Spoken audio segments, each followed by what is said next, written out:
ভাবুন আপনি প্রতিদিন শুধু মাছ আর মাংসই খাচ্ছেন। শুরুতে শরীর অবাক করার মতো শক্তি পায়, মাসেলে ওঠে এনার্জির জোয়াল। মাছের ওমেগা-3 আপনার মস্তিষ্ককে করে আরও তীক্ষ্ণ, আরও দ্রুত।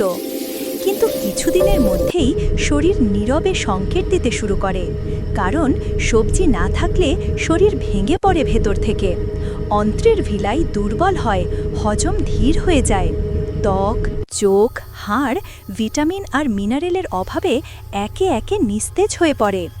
আর অতিরিক্ত মাংসের চর্বি ধমনীতে জমতে শুরু করে, রক্তের রাস্তা সরু হয়ে যায়, যেন ধীরে ধীরে শরীরের ভেতর আলো নিভে যাচ্ছে।